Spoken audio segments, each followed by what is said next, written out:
இனி வீட்லயே பானிபூரி செய்யலாம் எல்லாரும். Aachi panipuri kit. Hello mic check 1 2 3.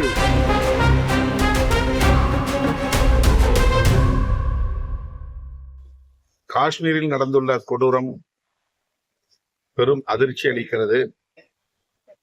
இந்த பயங்கரவாதத்தை கடுமையாக நசுக்க வேண்டும். உயிரிழந்த குடும்பத்தினருக்கு எமது ஆழ்ந்த இரங்கலை தெரிவித்துக் கொள்கிறோம். பாஜக அரசின் தவறான கொள்கை மற்றும் ஜம்மு காஷ்மீர் விஷயமாக அவர்கள் எடுத்த நடவடிக்கை இந்த விளைவுகளை உருவாக்கி இருக்கிறது. அது மட்டுமில்லாமல் உளவுத்துறை தோல்வியடைந்திருக்கிறது என்பதைத்தான் இந்த சம்பவம் உறுதிப்படுத்துகிறது. ஆர்டிகிள் 370 இந்த 370வது உறுப்பை அகற்றிவிட்டால் அங்கே பயங்கரவாதம் இருக்காது என்று தொடர்ந்து பாஜக சொல்லி வந்தது. அதை நீக்கிவிட்டார்கள். பயங்கரவாதத்தை ஒழித்துவிட்டோம், சுற்றுலா பயணிகள் அங்கே சுதந்திரமாக போகலாம் என்று சொன்னதன் அடிப்படையில் அதை நம்பி போன சுற்றுலா பயணிகள் இன்றைக்கு படுகொலையாகி இருக்கிறார்கள்.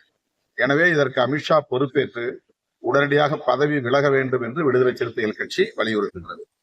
ஏதாவது ஒரு விபத்து ஏற்பட்டால் கூட சாபக்கேடுன்னு வந்துடுவார். ஒரு முன்னே தானாக கணிஞ்சதுன்னா அவர் தான் கனிய வச்சாருன்னுவார்.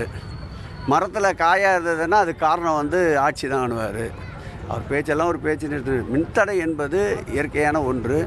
உடனடியாக அதை சரி செய்வதுதான். எந்தவித பிரச்சனையாக இருந்தாலும் எதுவாக இருந்தாலும் தடங்கல்கள் ஏற்படுவது இயல்பு. அந்த தடைகளை உடனடியாக கவனத்திற்கு கொண்டு வந்து அதை சரி செய்கின்ற ஒரு அரசாக இந்த அரசு இருக்கின்றது. ஆகவே அந்த பிரச்சனை நேற்றோடு தீர்ந்துவிட்டது. தொடர்ந்து அதுபோல் மின்வெட்டு வராமல் பார்த்துக் கொள்வதற்கும் அறிவுறுத்தப்பட்டிருக்கிறது. அரசு ஊழியர்களை நம்ப வைத்து ஏமாற்றி விட்டீங்கன்னு சொல்லிட்டு தாவேகா தலைவர் விஜய் குற்றச்சாட்டு எங்க சொன்னாரு? எங்க சொன்னாரு? எங்க சொன்னாருன்னு வெளியே சொல்லட்டும், பதில் சொல்லுவோம். இறுதியாக திமுக ஆட்சியை முடிவு கொண்டு வருவதற்கு எங்கள் கூட்டணி தமிழ்நாட்டு மக்கள் துணையோடு மாபெரும் வெற்றி பெறுவோம். தமிழ்நாட்டு அரசியல் மாத்திரம் இல்ல, இந்திய அரசியலை பார்த்தா பல கட்சிகள் தேர்தல் நேரத்தில் ஒரு பொது நோக்கத்தில் ஒன்றிணைந்து வருவது கடந்த காலத்தில் நடந்து வந்திருக்கு.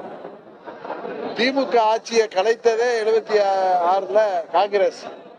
அந்த காங்கிரஸோட 79 பாராளுமன்ற தேர்தலில் திரு கருணாநிதி அவர்கள் கூட்டணி வைத்திருந்தார். இது போல பல எடுத்துக்காட்டுகளை சொல்ல முடியும். அதனால எங்களது அம்மா மக்கள் முன்னேற்ற கழகத்தின் ஒரே இலக்கு தீய சக்தி திமுகவை ஆட்சி பொறுப்பிலிருந்து அகற்ற வேண்டும். அதற்காக நாங்கள் மொத்த கருத்து உள்ள கட்சிகளை எல்லாம் கூட்டணியில் இணைக்கிறோம். திமுக ஆட்சியில எதுவுமே சரியா நடக்கல. தேர்தல் வாக்குறுதி எல்லாம் நிறைவேற்றாம இன்றைக்கு பார்த்தீங்கன்னா மாற்றுத்திறனாளிகள் கூட தங்களது உதவித்தொகைக்காகவும் தேர்தல் வாக்குறுதியில திரு ஸ்டாலின் அவர்கள் 21 அறிவித்ததெல்லாம் செய்து கொடுங்கன்னு சொல்லி தொடர்ந்து போராடி வர்றாங்க. அவர்கள் எல்லாம் இன்றைக்கு கைது செய்யப்பட்டிருக்காங்க.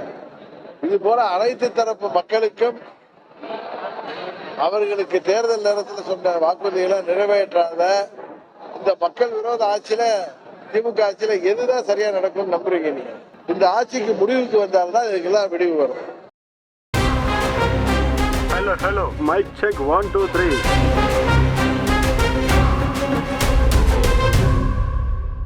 இனி வீட்லயே பானிபூரி செய்யலாம் எல்லாரும். ஆச்சி பானிபூரி கிட்.